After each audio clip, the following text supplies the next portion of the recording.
Bismillahirrahmanirrahim. Assalamualaikum warahmatullahi wabarakatuh.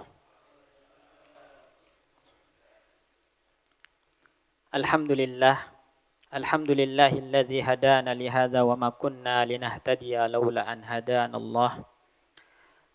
Wassalatu wassalamu ala nabiyyina wa rasulina Muhammadin wa ala alihi wa ashabihi wa man tabi'ahum bi ihsanin ila yaumiddin wa ba'du. Allahumma inna nas'aluka ilman nafi'an wa rizqan tayyiban wa amalan mutaqabbala. Rabbana 'allimna ma yanfa'una wanfa'na bima 'allamtana wa zidna ilma. Rabbi shrah li sadri wa yassir li amri wahlul 'uqdatam min lisani yafqahu qawli. Jamaah kaum muslimin rahimani wa rahimakumullahu jami'a. Alhamdulillah, kita bersyukur kepada Allah Subhanahu wa taala malam hari ini kembali kita bisa melanjutkan majelis kita, pembacaan kita terhadap kitab Al-Mukhtasar Al-Latif yang berkaitan dengan fikih dalam mazhab Al-Imam Asy-Syafi'i rahimahullahu taala. Pada pertemuan yang lalu kita telah menjelaskan tentang waktu-waktu salat 5 waktu, awal, tengah dan akhirnya. Insyaallah pada pertemuan malam hari ini kita akan masuk ke waktu-waktu terlarang untuk sholat. Ya. Berkata al-musannif rahimahullahu ta'ala, al-awqatul lati tuhramu fiha shalah. Waktu-waktu yang diharamkan untuk sholat di dalamnya. Di dalam sebagian kitab fikih itu redaksinya tukrahu, makruh.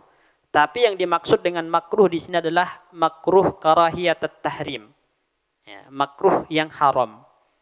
Jadi kalau kita temukan dalam kitab-kitab fikih nanti ada haram, ada makruh yang haram. Nah, kalau langsung haram berarti itu dalilnya qat'i, dalilnya pasti.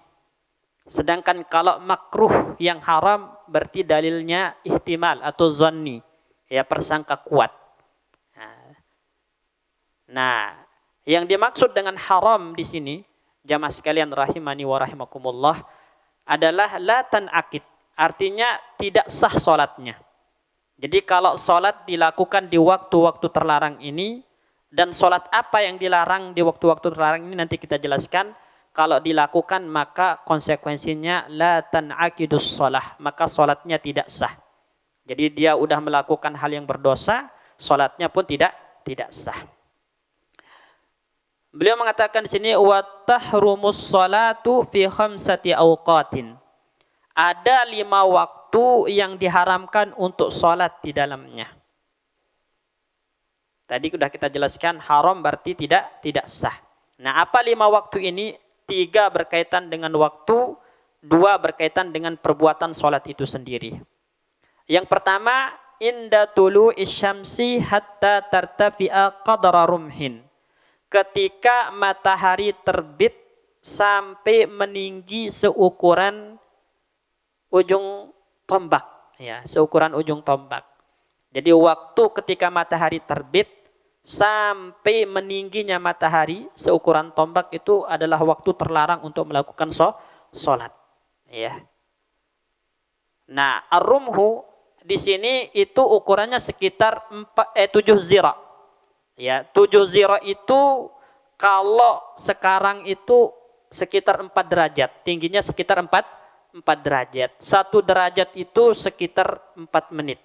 Berarti 4 kali 4 16 menit. Jadi dari terbitnya matahari 16 menit ke depan itu termasuk waktu yang terlarang untuk sholat. Ini waktu yang pertama, ketika terbitnya matahari hingga meningginya matahari seukuran ya tombak tadi, berarti kalau kita alihkan ke waktu sekitar ya 16 menit. Karena ya 40 itu tadi setara dengan 4 derajat. 1 derajat itu setara dengan arba'u daqaik, 4 menit. Ya, berarti 4 kali 4 16 menit.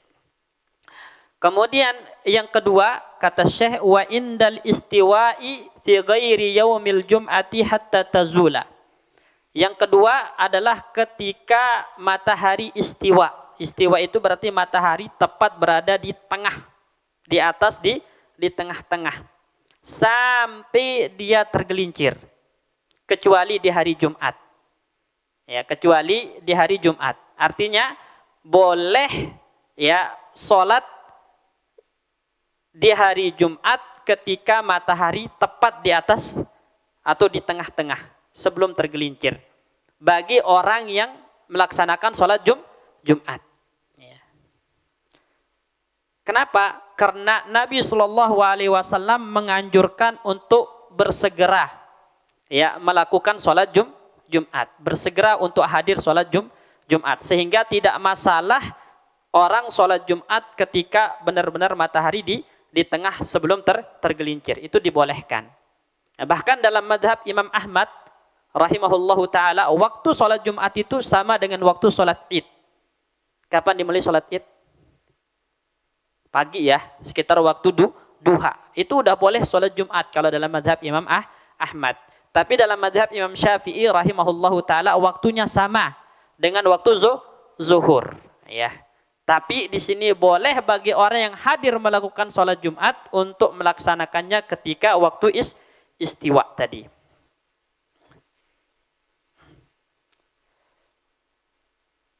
Kemudian waktu selain Jumat, selain hari Jumat, ya, waktu ini terus berlangsung sampai tergelincirnya matahari. Tergelincirnya matahari. Ya, setelah tergelincir matahari, maka itu waktu untuk boleh kembali melakukan sholat. Ini waktu yang terlarang yang kedua. Kemudian yang ketiga, wa indal isfirari hatta tagruba. Ketika matahari telah menguning sampai terbenamnya. Maksudnya di sini adalah apabila matahari telah menguning, kalau kita lihat misalnya di atas gunung itu kan kelihatan ya warna matahari yang menguning di sore hari sampai terbenam matahari. Itu waktu terlarang. Ya, bahkan disebutkan oleh para ulama, bahkan jika dia belum sholat asar, maka termasuk dilarang waktu sholat tersebut. Ya, waktu itu dilarang. Ya, ketika matahari menguning sampai terbenam tadi. Bahkan jika belum sholat asar, maka di waktu itu dia terlarang untuk sholat. Dalilnya apa? Hadis Uqbah ibnu Amir radhiyallahu anhu, bahwasanya Nabi Shallallahu Alaihi Wasallam bersabda, "Thalasu sa'atin kana Rasulullah Shallallahu Alaihi Wasallam yanhana an nusalliya fihinna." Ada 3 waktu yang Rasulullah Shallallahu Alaihi Wasallam melarang kita untuk sholat di waktu tersebut. Au an nakbura fihinna mautana, atau menguburkan orang mati di antara kita. Ya, maksud dari menguburkan orang mati di sini, ya sebagian para ulama mengatakan adalah melakukan sholat jenazah. Ya. Tapi ini lemah, ya. Lemah karena sholat jenazah itu ya tidak makruh atau tidak terlarang dengan ijma' pada waktu-waktu tersebut. Sehingga tafsir dari hadis ini yang benar kata Imam An-Nawawi adalah sengaja mengakhirkan untuk memakamkan jenazah sampai waktu yang 3 ini. Jadi kalau kita sengaja mengakhirkan memakamkan jenazah sampai waktu yang 3 ini, maka ini masuk dalam larangan hadis tadi. Ya. Sebagaimana kita dilarang mengakhirkan sholat asar sampai menguningnya matahari tanpa uzur. Itu dilarang. Ya. Kenapa? Karena kata Nabi itu adalah sholatul munafikin. Sholatnya orang-orang munafik. Ya. Jadi yang dimaksud dengan an-nukbara fihinna mautana, kita dilarang memakamkan orang-orang mati di antara kita di 3 waktu ini, maksudnya adalah sengaja mengakhirkan ya untuk memakamkan orang mati sampai waktu terlarang ini. Apa waktu terlarang ini? Pertama, hina tatlu'us syamsu bazighatan hatta tartabi'a, kata Nabi. Ketika matahari terbit sampai meninggi tadi, sampai meninggi seukuran tombak tadi atau sekitar ya 4 derajat ya, tadi. Kemudian yang kedua, wahina yaqumu qa'imuz zahira hatta tamilas syamsu. Ketika matahari tepat berada di atas, di tengah-tengah, yaitu ketika istiwa sampai tergelincir. Ini waktu yang kedua, dilarang. Kemudian yang ketiga, wahina tadayyafasy syamsu tadayyafu syamsu lil ghurubi hatta tagruba. Ketika matahari menguning sampai dia terbenam. Jadi 3 waktu ini disebut oleh Nabi dilarang kita sholat di waktu tersebut, dan juga mengakhirkan memakamkan jenazah sampai waktu tersebut dilarang, ya. Kemudian yang keempat, berarti waktu yang keempat. Nah, ini perbuatannya. Wa ba'da sholatis subhi hatta tatlu asyamsu. Setelah sholat subuh sampai terbitnya matahari. Setelah sholat subuh sampai terbitnya matahari. Itu dilarang untuk melakukan sholat. Jadi kalau antum udah sholat subuh, setelah itu tidak boleh ada sholat lagi. Kecuali kalau belum sholat subuh. Ya, berarti dia belum gugur kewajiban sehingga boleh untuk sholat walaupun matahari belum terbit tadi. Telat misalnya bangunnya. Tapi kalau orang udah sholat subuh dengan sholat yang sah sehingga tidak perlu mengkodok, maka setelah itu dia tidak boleh sholat sampai terbitnya matahari. Ini waktu yang keempat yang dilarang. Kemudian waktu yang kelima, wa ba'da sholatil asri hatta tagrubah. Setelah sholat asar sampai terbenamnya matahari. Jadi setelah sholat asar itu dibagi 2, bapak-bapak sekalian ya. Setelah sholat asar sampai terbenamnya matahari itu termasuk waktu yang terlarang. Kemudian ketika matahari menguning sampai terbenamnya matahari, ini juga waktu yang sangat dilarang, karena disitulah sholatnya orang-orang munafik, kata Nabi SAW. Ya, kalau setelah subuh itu dibagi 2 juga. Setelah sholat subuh sampai matahari terbit, kemudian setelah terbitnya matahari sampai meninggi seukuran 4 derajat tadi. Itu termasuk waktu yang terlarang untuk sholat. Taib. Nah, sholat apa yang dilarang di waktu-waktu yang 5 ini? Disebutkan wala yahrumu fiha ma lahu sababun fil hali. Tidak diharamkan sholat di 5 waktu yang dilarang ini untuk sholat-sholat yang memiliki sebab fil hal. Maksudnya fil hal di situ adalah sebab yang tidak diakhirkan. Misalnya, kalau kita masuk masjid, maka ada sebab untuk sholat tahiyatul masjid. Ada. Berbarengan dengan masuk masjid, maka langsung muncul sebabnya, sehingga boleh kita sholat tahiyatul masjid walaupun di waktu yang terlarang tadi. Ya. Atau misalnya sholat gerhana. Gerhananya dimulai ketika setelah sholat asar jam 5, kan itu selesai sholat asar. Berbarengan dengan mulainya gerhana, maka ada sebab untuk sholat, sehingga boleh melakukan sholat gerhana ketika waktu terlarang tadi, karena ada sebab yang berbarengan dengan waktu tersebut. Ya, maka keluar dari pernyataan Syekh di sini, sholat yang memiliki sebab berarti sholat yang tidak memiliki sebab, atau yang kita kenal dengan nafilah al-mutlaqah, sholat sunnah yang mutlak, yang tidak terikat dengan waktu dan tempat tadi. Haram hukumnya dilakukan di waktu-waktu terlarang. Atau sholat yang memiliki sebab tapi sebabnya bisa diakhirkan. Sebabnya bisa diakhirkan. Contohnya apa? Misalnya sholat sunnah ihram. Iya. Sholat sunnah ihram. Nah, itu waktunya bisa diakhirkan. Maka nggak boleh dilakukan di waktu terlarang. Atau sholat istikharah. Itu bisa diakhirkan. Maka dilarang untuk dilakukan di waktu terlarang. Apalagi sholat sunnah safar. Ya. Sholat sunnah keluar dari rumah. Ya. Sholat sunnah al-qatal. Misalnya kita mau perang. Ya, dianjurkan sholat sunnah 2 rakaat. Itu bisa diakhirkan sebabnya.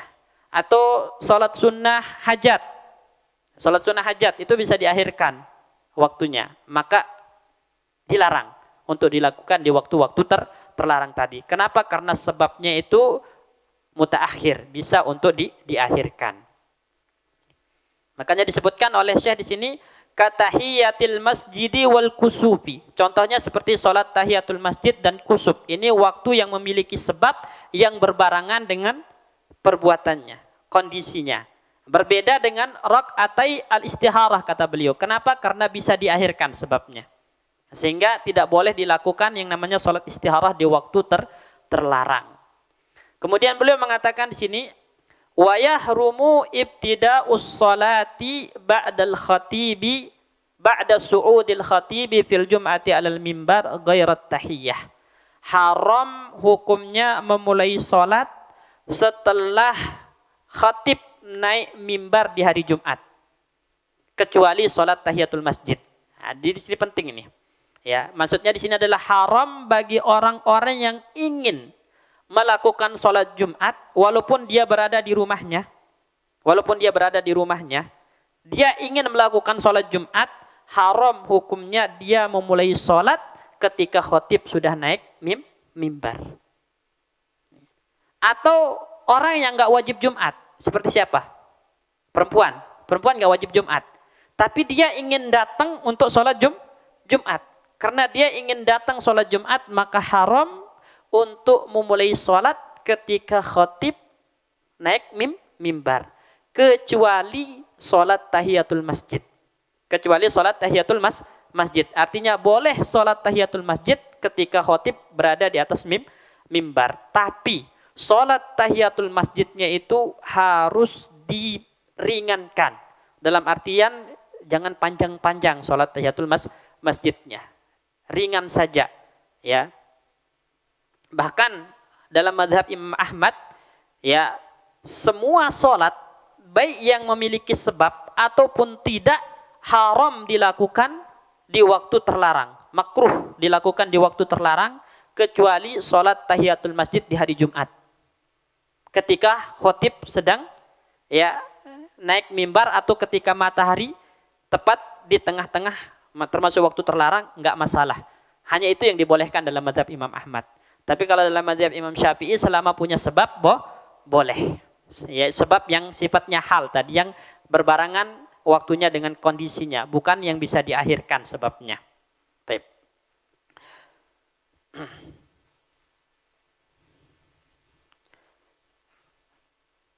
Jadi bahkan Al-Imam Ibnu Hajar Al-Haytami rahimahullahu ta'ala mengatakan orang yang sholat tahiyatul masjid ketika khotib naik mimbar itu, dia yalzamuhu al-iktisar alal wajibat fiha. Dia hanya melakukan yang wajib saja. Yang wajib saja. Ya. Yang wajib saja. Artinya, misalnya, ya, dia tidak perlu melakukan hal-hal yang sifatnya sunnah-sunnah di dalam gerakan sholat. Dilakukan hanya yang rukun-rukun saja. Supaya sholatnya ringan. Agar bisa fokus khusyuk mendengarkan khutbah Jumat. Ini.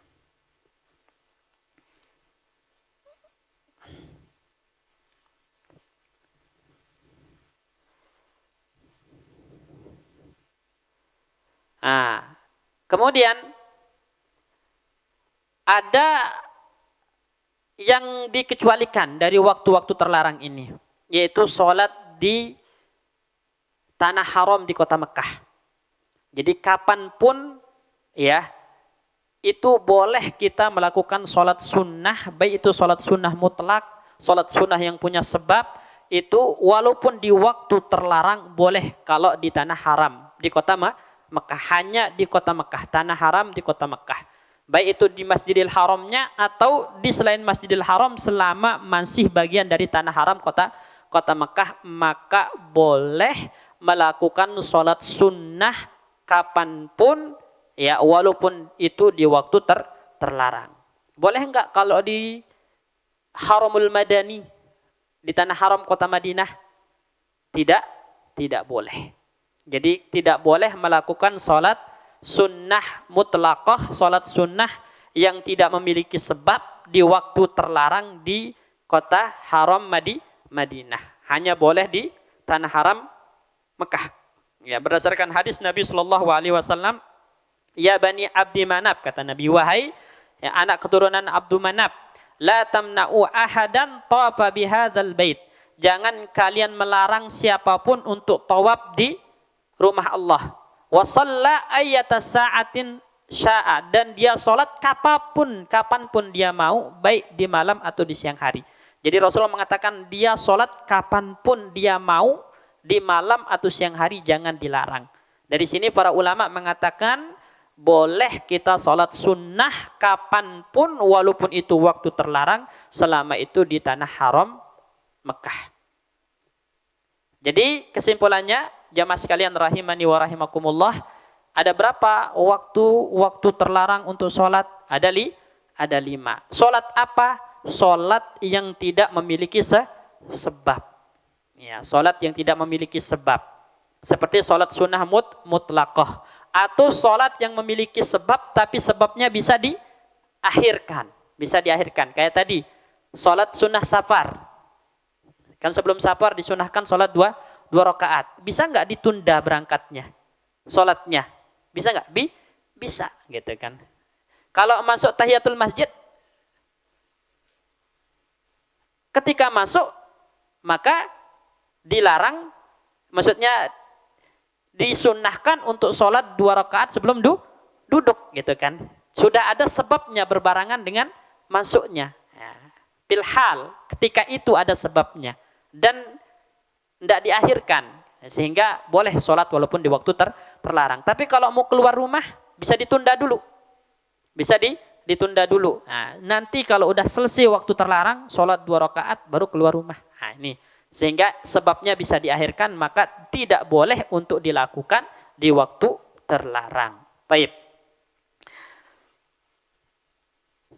Kemudian kita masuk ke fasal baru. Faslun. Tajibus salatu ala kulli muslimin baligin akilin tahirin. Sekarang siapa yang wajib sholat? Siapa yang wajib sholat 5 waktu? Ya. Jadi di sini syarat wajibnya sholat. Selain ya dengan masuknya waktu, maka ada syarat-syarat yang harus terpenuhi. Pertama, tajibus sholatu ala kulli muslimin. Setiap orang muslim, ya, maka dia wajib untuk sholat 5 waktu. Muslim yang bagaimana? Baligin akilin, yang telah balik berakal. Jadi pertama, dia harus Islam. Islam. Maka setiap orang yang muslim, ya, dan dia telah balik berakal, wajib sholat. Pertanyaannya, bagaimana kalau dia nggak Islam? Artinya orang kafir. Wajib nggak sholat? Nggak wajib, tapi mereka berdosa karena tidak sholat. Ya. Dalilnya apa? Firman Allah Subhanahu wa taala, "Ma salakakum fis saqar." Ditanya kepada orang-orang kafir, apa yang membuat kalian dilempar ke dalam neraka Saqar? Qalu lam nakum minal musallin, karena kami tidak sholat. Jadi orang-orang kafir itu, ya, mereka enggak wajib sholat, tapi karena enggak sholat tadi mereka diazab. Karena mereka dibebani, ya, pertama dengan beban-beban syariat, perintah dan larangan Allah berlaku kepada mereka, sehingga ya ketika mereka melanggarnya, itu akan menyebabkan mereka tambah diazab oleh Allah Subhanahu wa taala. Ya, makanya pernah saya dapat pertanyaan, saya punya makanan non halal gitu kan, enggak halal. Ya, boleh enggak saya berikan kepada tetangga yang kafir? Boleh enggak? Misalnya Bapak dapat hadiah apa ya? Makanan ada ya non halalnya, ada unsur-unsur tidak halalnya gitu kan. Daripada dibuang, dikasih ke tetangga yang non muslim, boleh enggak? Boleh enggak? Atau dibuang? Atau dibuang? Kan orang-orang kafir itu juga dituntut dengan perintah dan larangan. Berarti mereka dilarang makan yang haram. Ketika kita memberikan dia sesuatu yang haram secara syariat, berarti kita menolong dia untuk memakan yang haram. Jadi nggak boleh. Ya, makanya Nabi Shallallahu Alaihi Wasallam khamar itu diperintahkan untuk apa? Dituangkan, dibuang di jalan-jalan, bukan diberikan kepada yang musyrik.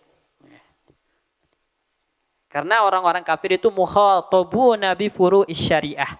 Mereka dihitab dengan cabang-cabang syariat sehingga berlaku kepada mereka perintah dan larangan Allah. Hanya kalau mereka jalankan, misalnya ada orang kafir salat, enggak sah salatnya. Kenapa?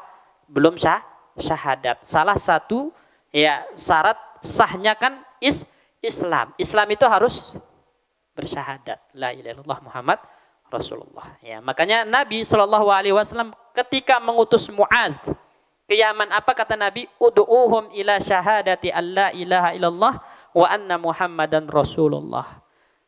Ajak mereka untuk mengucapkan 2 kalimat syahadat. Setelah mengucapkan 2 kalimat syahadat, baru ajarkan kepada mereka Allah mewajibkan sholat 5 waktu. Jadi syarat sahnya sholat itu harus Islam dulu. Islam dulu. Karena kalau belum Islam, walaupun dia sholat, maka tidak sah. Tapi karena meninggalkan sholat tadi, dia akan ditambah azabnya. Berdasarkan firman Allah tadi, ma salakakum fi saqar, apa yang membuat kalian wahai orang-orang kafir dimasukkan ke neraka saqar? Qalu lam nakum minal musallin. Jadi udah kafir ditambah azabnya karena meninggalkan ya kewajiban-kewajiban yang Allah perintahkan di dalam Islam tadi. Ini. Baik.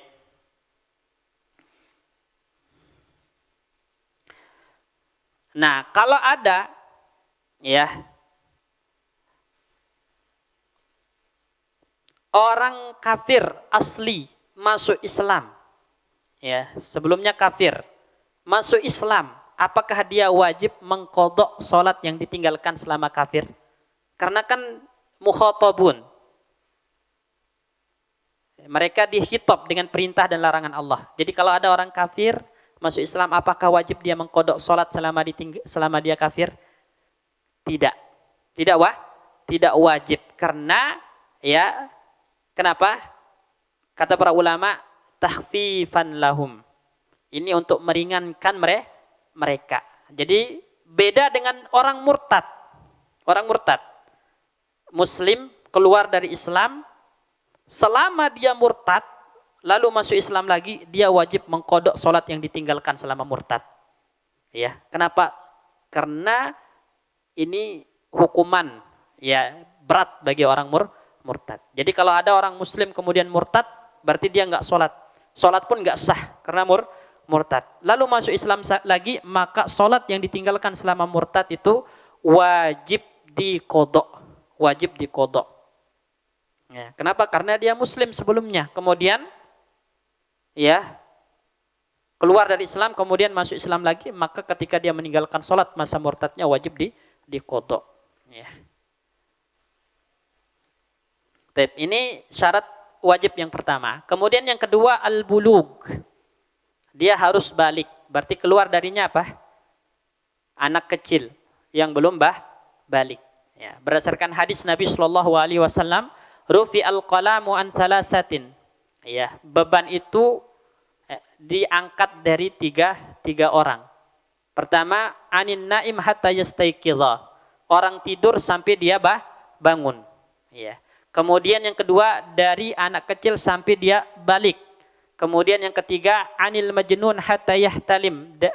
Anil majnun hatta yaqila atau hatta yafiqa, dari orang gila sampai dia kembali akalnya. Ya, jadi 3 orang ini ya beban taklif itu diangkat dari mereka. Maka dari sini kita memahami anis sabi hatta yahtalim. Anak kecil sampai balik. Berarti anak kecil sebelum balik tidak wajib sholat. Makna tidak wajib apa? Kalau mereka tidak sholat maka tidak dihitung sebagai dosa. Tapi yang dosa siapa?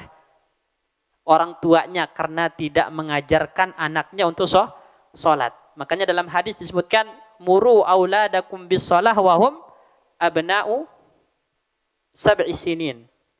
Perintahkan anak-anak kalian untuk sholat sedangkan usia mereka 7 tahun. Wadribuhum li ashrin. Pukul kalau 10 tahun nggak sholat. Suruh pukul oleh Nabi. Berarti di sini orang tua yang berdosa kalau tidak mengajarkan, tidak memerintah anak-anaknya untuk sholat. Maksudnya di sini bukan hanya sholat. Hal-hal yang sifatnya fardu di dalam Islam. Puasa Ramadan. Orang tua harus mendidik anaknya untuk melakukan puasa Ramadan. Kalaupun anak itu nggak puasa, dia nggak berdosa karena belum balik. Tapi orang tuanya yang berdosa karena mengabaikan anaknya, tidak memerintahkan anaknya untuk belajar menjalankan hal-hal yang wajib tadi. Ya, ini.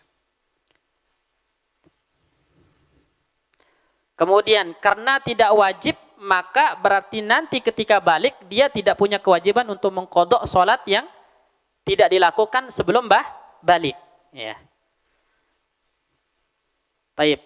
Tapi para ulama mengatakan disunnahkan bagi anak yang telah mumayyiz untuk mengqadha sholat yang ditinggalkan selama sebelum balik tadi. Disunnahkan. Enggak wajib tapi disunnahkan untuk mengqadha sholat yang ditinggalkan selama belum balik ketika usianya telah mumayyiz. Ya, tapi enggak wajib. Ini catatannya. Ya. Taib. Ini syarat wajib yang kedua. Kemudian yang ketiga al-aqlu. Berakal. Berdasarkan hadis tadi.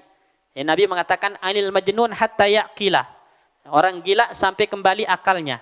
Maka tidak wajib sholat bagi orang yang gila. Ya, karena hilang akalnya. Begitupun orang yang pingsan. Ya. Orang yang mabuk sampai hilang akalnya. Ya. Ini. Tidak wajib karena syarat wajibnya harus berakal. Dari sini kita memahami Bapak-bapak sekalian, siapapun dari kita yang telah balik dan masih akalnya, ya tidak gugur kewajiban sholat, walaupun nggak bisa gerak.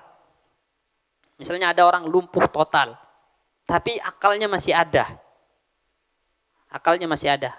Apakah tetap wajib sholat? Iya. Ya, walaupun hanya dengan isyarat. Walaupun hanya dengan isyarat. Kewajiban sholat itu tidak akan pernah gugur selama kita masih memiliki akal. Tapi sayangnya ya sekarang ya mulai banyak di antara kita yang mengabaikan ibadah sholat ini, bahkan meremehkannya, meninggalkannya. Makanya Nabi SAW dan pernah kita sampaikan dalam kitab Ta'zimus Sholah bahwasanya hal yang pertama kali hilang dari umat ini adalah amanah, kemudian yang paling terakhir hilang itu adalah sholat. Karena kalau sudah tidak sholat berarti itu adalah syirarul khalqi, makhluk yang paling buruk. Jangan sampai kita menjadi ya generasi-generasi kita menjadi generasi yang tidak sholat. Generasi-generasi setelah kita maksudnya. Alhamdulillah sekarang masih banyak di antara kita yang perhatian, tapi khawatir kalau tidak ada pendidikan atau ya perhatian kepada ibadah sholat ini untuk anak-anak kita, cucu-cucu kita, itu khawatir nanti mereka menjadi generasi yang sudah meninggalkan sholat. Dan waliyadzubillah, kita berlindung kepada Allah jangan sampai terjadi hal semacam itu. Kemudian yang keempat, ini khusus untuk wanita tapi ya, an-naqa'u anil haidi wan nifas. Harus suci dari haid dan nifas. Karena haram bagi wanita yang haid nifas untuk sholat. Ya, enggak sah. Ya, jadi orang haid dan nifas itu enggak wajib sholat, ada uzur. Ya, dalam hadis Nabi SAW mengatakan, idza hadat lam tusalli wa lam tasum. Wanita itu kalau haid atau nifas tidak sholat, tidak puasa. Bedanya kalau sholat ketika haid dan nifas tidak perlu diqadha, tapi kalau meninggalkan puasa harus diqadha. Itu bedanya. Nah, makanya Aisyah mengatakan umirna biqadha'is syiyam wa lam na'mur biqadha'is shalah. Kami diperintahkan oleh Nabi untuk mengqadha puasa yang ditinggalkan semasa haid dan tidak diperintahkan untuk mengqadha salat. Ini.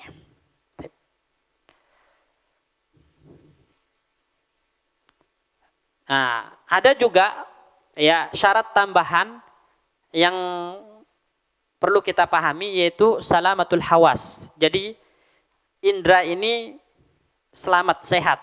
Maksudnya orang yang terlahir dalam keadaan buta, tuli, walaupun bisa bicara, itu nggak wajib sholat.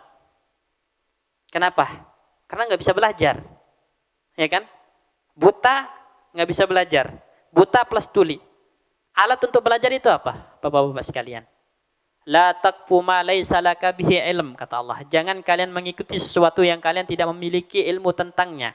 Innas sam'a wal basara wal fuada kullun ulaika kana anhu mas'ula. Karena pendengaran, penglihatan, akal itu diberikan oleh Allah untuk kita gunakan sebagai alat belajar. Sehingga kalau kita beramal tanpa ilmu akan dimintai pertanggungjawaban. Berarti alat belajar yang disebutkan oleh Allah telinga, mata, akal. Masalahnya sekarang telinganya nggak bekerja, artinya tuh tuli, matanya juga buta, bagaimana dia mau belajar? Maka orang yang buta plus tuli, walaupun bisa bicara, tidak wajib sholat karena nggak bisa belajar, nggak bisa belajar. Nah kalau salah satu yang ada, misalnya dia tuli tapi bisa melihat, masih wajib untuk sholat karena masih bisa belajar dengan melihat. Atau dia buta tapi telinganya masih sehat, juga masih wajib untuk sholat karena masih bisa belajar. Ini kalau terlahir dalam keadaan seperti ini. Atau terlahir sehat tapi sebelum mumayyiz itu rusak misalnya penglihatan dan pendengarannya sehingga menjadi tuli plus buta, maka juga tidak wajib karena sebelum tamyiz. Baik.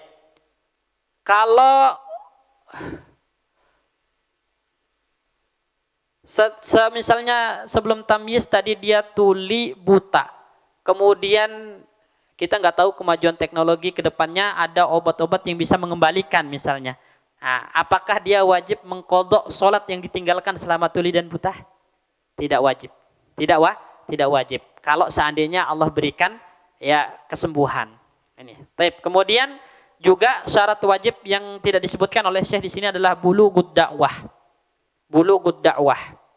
Artinya ya orang misalnya tinggal di hutan, di pedalaman, belum ada orang yang datang mengajarinya bagaimana ya cara sholat, apa aja itu Islam, nggak ada, pokoknya belum sampai dakwah. Nah, maka mereka di sini ya tidak termasuk orang yang wajib ya melakukan sholat ya. Ini kalau belum sampai dakwah. Kenapa? Karena ya mereka jahil. Nah, jahil yang diberikan uzur itu adalah jahil yang tidak bisa diangkat. Tidak bisa diangkat itu dalam artian nggak mungkin untuk belajar karena nggak ada yang datang mengajarkannya, nggak ada yang datang mendakwahkannya. Beda kalau kita di kota kemudian nggak tahu, itu nggak ada uzur, Pak. Kenapa? Karena akses untuk belajarmu mudah, cuman kita aja yang nggak mau belajar. Ya, pengajian masya Allah banyak, tapi gara-gara nggak mau belajar akhirnya meninggalkan itu, melanggar ini dengan alasan, oh saya nggak tahu hukumnya kalau nggak boleh, oh saya nggak tahu hukumnya kalau dosa, itu nggak diberi uzur.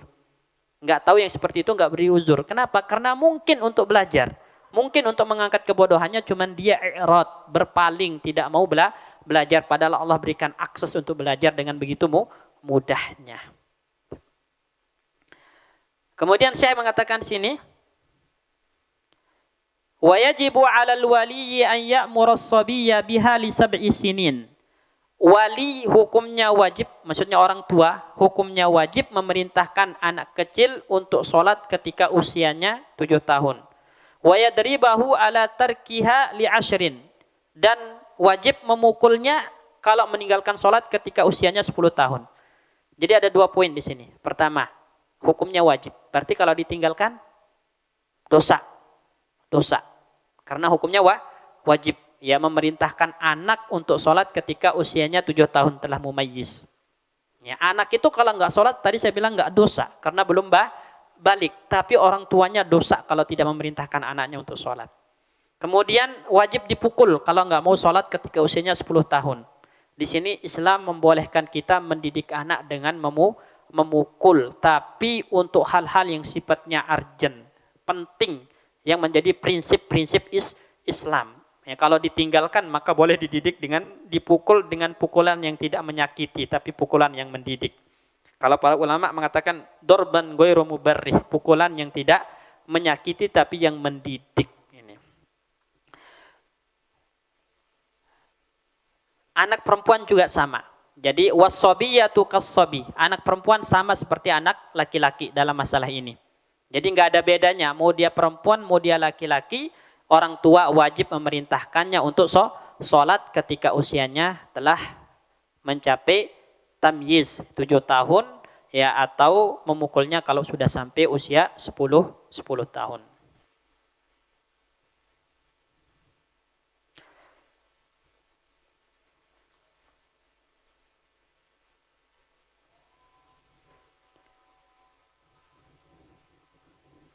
Azan ya.